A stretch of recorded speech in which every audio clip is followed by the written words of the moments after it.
കേന്ദ്രത്തിൽ തുടർച്ചയായി മൂന്നാം തവണയും അധികാരത്തിലെത്തിയ മോദി സർക്കാരിൻ്റെ മൂന്നാം ടേമിലെ ആദ്യ ബജറ്റിൽ കോളടിച്ചത് ആന്ധ്രാപ്രദേശിനും ബീഹാറിനുമാണ്. ഇരു സംസ്ഥാനങ്ങൾക്കും പ്രത്യേക ശ്രദ്ധ ബജറ്റിൽ നൽകിയിട്ടുണ്ട്. ആന്ധ്രാപ്രദേശിന് 15,000 കോടി രൂപയും ബീഹാറിന് 60,000 കോടി രൂപയുമാണ് സമ്മാനമായി ലഭിച്ചിരിക്കുന്നത്. കോളടിച്ചത് ആന്ധ്രയ്ക്കും ബീഹാറിനുമാണെങ്കിൽ ആ കോള് തിരിഞ്ഞുപോലും നോക്കാത്തത് ആരെയൊക്കെയാണ്? BJP ഇതര ഭരണം നടക്കുന്ന സംസ്ഥാനങ്ങൾ ഏതൊക്കെയാണോ ആ സംസ്ഥാനങ്ങളെയൊന്നും വേണ്ട വിധത്തിൽ പരിഗണിച്ചിട്ടില്ല എന്ന് വേണമെങ്കിൽ പറയാം. പക്ഷേ എടുത്തു പറയേണ്ടത് നമ്മുടെ കേരളത്തെയാണ്. ഏതെങ്കിലും ഒരു പദ്ധതി പോട്ടെ, ബജറ്റ് അവതരണത്തിൽ ഒരു വാക്ക് ഒന്നുമുണ്ടായില്ല. കേരളത്തെക്കുറിച്ച് കമാന്നൊരക്ഷരം മിണ്ടിയിട്ടില്ല. ഇന്ത്യ മഹാരാജ്യത്തിൻ്റെ ഇങ്ങ് തെക്ക് പടിഞ്ഞാറേ മൂലയിൽ ആർക്കും ഒരു ശല്യവും ഉണ്ടാക്കാതെ സ്ഥിതി ചെയ്യുന്ന പാവം കേരളത്തെ മൈൻഡ് പോലും ചെയ്തിട്ടില്ല എന്നുള്ളതാണ് വാസ്തവം. നമ്മൾ നേരത്തെ ചോദിച്ച ചോദ്യത്തിന്, അതായത് കോളടിക്കാത്ത സംസ്ഥാനങ്ങൾ ഏതൊക്കെയാണ് എന്ന ചോദ്യത്തിന് ഒരു ഉത്തരമാണ് കേരളമെന്ന് മനസ്സിലാക്കാം. അങ്ങനെയാണ് എല്ലാവരും പറയുന്നത്. എന്നാൽ ഞാൻ പറയും അങ്ങനെയല്ല. യഥാർത്ഥത്തിൽ തേപ്പ് കിട്ടിയത് കേരളത്തിനല്ല. സ്വാഭാവിക രീതിയിൽ എല്ലാ സംസ്ഥാനങ്ങൾക്കും തേപ്പ് കിട്ടിയ സാഹചര്യത്തിൽ കേരളത്തിനും കിട്ടി എന്നുള്ളത് നേരെ. പക്ഷേ ബജറ്റ് തേപ്പ് യഥാർത്ഥത്തിൽ കിട്ടിയതാർക്കാണ് എന്നറിയാമോ? നമ്മുടെ കേരളത്തിൻ്റെ ഒരേയൊരു BJP MPയും കേന്ദ്ര സഹമന്ത്രിയുമായ സുരേഷ് ഗോപിക്കാണ്. കാരണം പുള്ളിക്കാരൻ്റെ വാക്കിന് യാതൊരു വിലയുമില്ല എന്ന് വ്യക്തമാക്കി കാണിച്ചു തന്നിരിക്കുകയാണ് ഇക്കഴിഞ്ഞ ദിവസത്തെ ബജറ്റ്. ചത്തത് കീചകനെങ്കിൽ കൊന്നത് ഭീമൻ തന്നെ ആയിരിക്കുമല്ലോ. അപ്പോൾ ഉറപ്പായും ക്യാബിനറ്റ് പദവി കിട്ടുമെന്ന് പറഞ്ഞ് മോഹിക്കുകയും ഒടുവിൽ കേന്ദ്ര സഹമന്ത്രി സ്ഥാനം കൊണ്ട് തൃപ്തിപ്പെടുകയും ചെയ്ത സുരേഷ് ഏട്ടന് പണി പോയത് കേരളത്തിൽ നിന്ന് തന്നെയാണ്. അത് ഉറപ്പാണ്. ഇത്തവണത്തെ ലോക്സഭാ തെരഞ്ഞെടുപ്പിലെ മിന്നും വിജയമാണ് സുരേഷ് ഗോപി തൃശ്ശൂരിൽ നിന്ന് സ്വന്തമാക്കിയത്. അക്കാര്യത്തിൽ യാതൊരു സംശയവുമില്ല. പൊതുവെ സംഘപരിവാറിനെയും സംഘികളെയും പടിക്ക് പുറത്തു നിർത്തിയിരിക്കുന്ന കേരളം ഒടുവിലൊരാൾക്ക് MP ആകാനുള്ള അവസരം കൊടുത്തു എങ്കിൽ അതയാളുടെ കഠിനാധ്വാനവും വ്യക്തി മികവും കൊണ്ട് തന്നെയാണ്. വന്നതു മുതൽ നമ്മൾ പറയുന്ന ഒന്നാണ്, സുരേഷ് ഗോപി അവിടെ വിജയിച്ചത് BJPക്കാരുടെ വോട്ട് കൊണ്ട് മാത്രമല്ല എന്ന കാര്യം. ഉറപ്പാണ്, രാഷ്ട്രീയത്തിന് അതീതമായിട്ടുള്ള ഒരു പരിവേഷമായിരുന്നു സുരേഷ് ഗോപിക്ക് തൃശ്ശൂരിൽ ഉണ്ടായിരുന്നത്. ആ ഒരു സാഹചര്യത്തിൻ്റെ അടിസ്ഥാനത്തിലാണ് രാഷ്ട്രീയത്തിന് അതീതമായി വോട്ടുകൾ അദ്ദേഹത്തിന് കിട്ടിയതും അദ്ദേഹം വിജയിച്ചതും. എന്നാൽ സ്വാഭാവികമായും സുരേഷ് ഗോപിയുടെ വിജയം സ്വന്തം പാർട്ടിയിൽ തന്നെയുള്ള പലരുടെയും കണ്ണിന് പിടിച്ചില്ല എന്നുള്ളതാണ് യാഥാർത്ഥ്യം. ഒന്നാമത് സുരേഷ് ഗോപി നടന്നു കയറിയത് ചരിത്രത്തിലേക്കാണ്. കാരണം BJPക്ക് കേരളത്തിൽ ആദ്യമായി ലഭിക്കുന്ന ഒരു ലോക്സഭാ വിജയം, മറ്റൊന്ന് ഇത്രയും വലിയ ഭൂരിപക്ഷം, വീണ്ടുമുണ്ട് ജയിച്ചാൽ ലഭിക്കുന്ന മന്ത്രിസ്ഥാനം.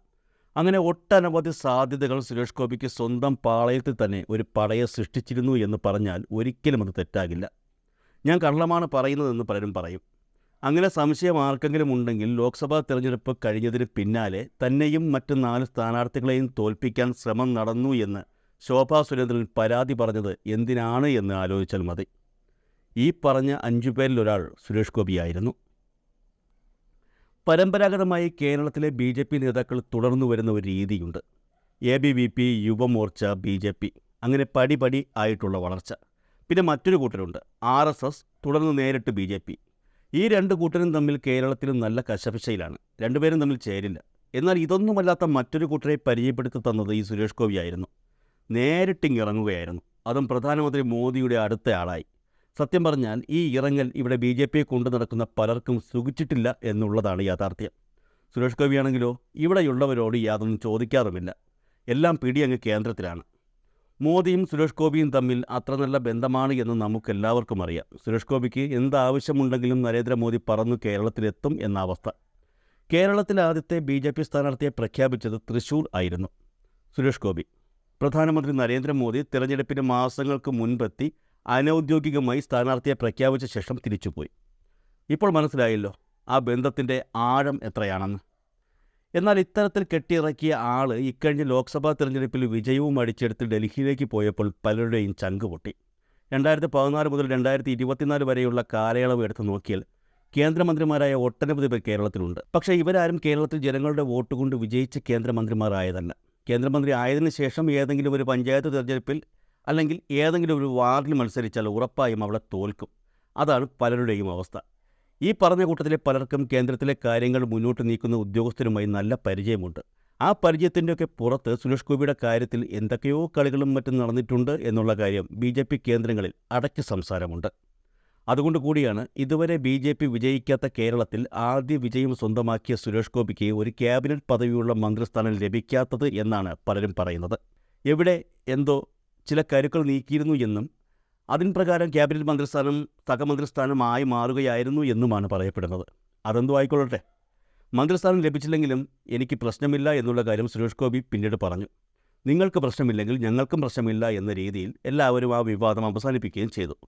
എന്നാൽ അതിനേക്കാൾ ഏറെ ഗുരുതരമായ ഒരു വിഷയമാണ് ഇപ്പോൾ ബജറ്റുമായി ബന്ധപ്പെട്ടുണ്ടായിരിക്കുന്നത്. സുരേഷ് ഗോപി പലർക്കും വാക്ക് കൊടുത്തതാണ്, അല്ലെങ്കിൽ സുരേഷ് ഗോപിയെ പലരും വിശ്വസിച്ചതാണ്.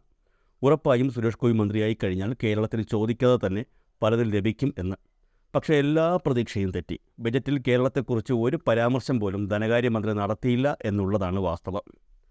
പ്രധാനമന്ത്രി നരേന്ദ്രമോദിയുടെ അടുത്തയാളായി കേരളത്തിലെത്തി ജനകീയനായി വലിയ വിജയം സ്വന്തമാക്കി കേന്ദ്രത്തിൽ പോയി എപ്പോഴും മാധ്യമങ്ങളിൽ നിറഞ്ഞു നിൽക്കുന്ന സുരേഷ് ഗോപി ഇനിയും വളർന്നാൽ പിന്നെ നമ്മൾ ആരുമല്ലാതായി തീരുമെന്ന് ചില തോന്നലുകൾ എവിടെയൊക്കെയോ ഉണ്ടായിട്ടുണ്ടെന്നാണ് വിവരങ്ങൾ. ആ ചരടുവലിയുടെ ഭാഗമായിട്ടാണ് കേരളത്തിന് കിട്ടേണ്ട എയിംസ് പതുക്കെ കളമാറിപ്പോയത്. കേരളം സ്ഥലം ഏറ്റെടുത്ത് നൽകിയില്ല എന്നൊക്കെ പറയുന്നത് ഇപ്പോഴത്തെ നാണക്കേടിൽ നിന്ന് രക്ഷപ്പെടാനുള്ള ഒരു ചെറിയ അടവ് മാത്രമാണ്. അതല്ലാതെ എന്തുകൊണ്ടാണ് അനുവദിക്കാത്തത് എന്ന് എനിക്കറിയില്ല എന്ന് പറയാൻ കഴിയില്ലല്ലോ. പക്ഷേ ഒരു കാര്യം ഉറപ്പാണ്, ഈ ലോക്സഭാ തെരഞ്ഞെടുപ്പിൽ കേന്ദ്രം വളരെയേറെ പ്രാധാന്യം നൽകിയ സംസ്ഥാനങ്ങളുടെ കൂട്ടത്തിലാണ് കേരളം. ആ കേരളത്തിന് ഈ ബജറ്റിൽ പരിഗണന ലഭിച്ചില്ലെങ്കിൽ കേരളത്തിലെ BJPക്കാർ ദൈവമായി കണക്കാക്കി വച്ചിരിക്കുന്ന സുരേഷ് ഗോപിയേക്കാൾ വലിയ ഒരു ദൈവം ഇവിടെയുണ്ട് എന്ന് തന്നെയാണ് വ്യക്തമാകുന്നത്. ഒരുപക്ഷെ ആ ദൈവത്തിൻ്റെ വിശ്വരൂപം കേരളത്തിൽ കാണാൻ കഴിയില്ലായിരിക്കും. അങ്ങ് ഡൽഹിയിൽ ചെന്നാൽ ചിലപ്പോൾ തേടി ചെല്ലുന്നവൻ അന്തം വിടും.